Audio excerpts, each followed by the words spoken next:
지면으로 알아보는 인천 소식 신문 속 뉴스입니다. 각 신문사별 헤드라인입니다.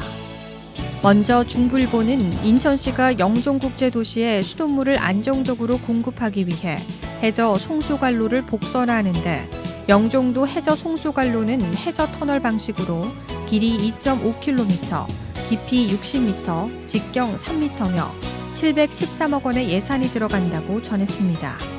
기후일보는 인천의 코로나19 재택치료 참여율이 저조하다고 보도했는데요. 이 소식 잠시 후에 자세히 알아봅니다.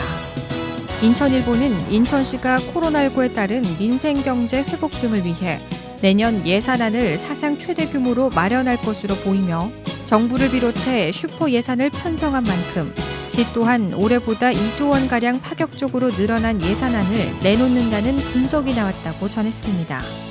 경인일보는 인천항 조류정보 시스템을 고도화해야 한다는 의견이 나왔다고 보도했는데요. 이 소식도 잠시 후에 자세히 알아봅니다. 그럼 기후일보 기사 자세히 살펴봅니다. 지난 19일부터 인천의료원이 주도하는 인천형 코로나19 재택치료를 운영하고 있는데 누적 재택치료 완치자는 470명에 달하며 이 중 6명은 병원에 긴급 이송돼 치료를 마친 것으로 확인됐다고 신문은 전했는데요.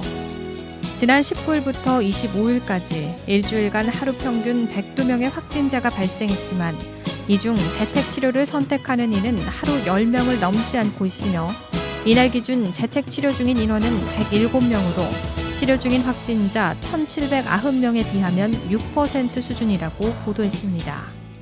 시는 재택치료 참여율이 저조한 원인으로 지나치게 까다로운 조건을 꼽았으며 시 관계자는 재택치료가 가능한 대상자가 별로 없기도 하고 아직 도입 단계이기 때문에 불편함과 불안감을 호소하는 확진자들이 많아 대부분 생활치료센터에 입소하고 있는 상황이라고 말했다고 전했습니다. 다음은 경인일보 기사 자세히 살펴봅니다.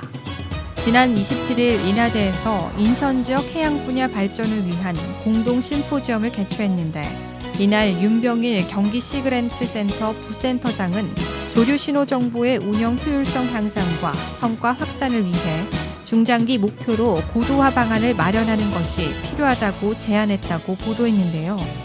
인천 앞바다는 국내 다른 해역과 비교해도 조석 간만의 차가 크고 조류가 강해 선박 사고 가능성이 큰 해역으로 꼽히며 윤병일 부센터장은 조류 신호 정보 시스템의 고도화 방안으로 관측 장비 개선과 표출 시스템 스마트화 등을 제안했다고 전했습니다.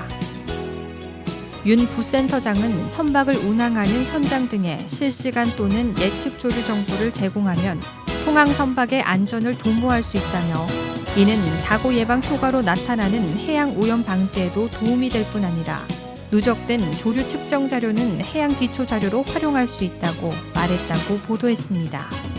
지금까지 신문 속 뉴스였습니다.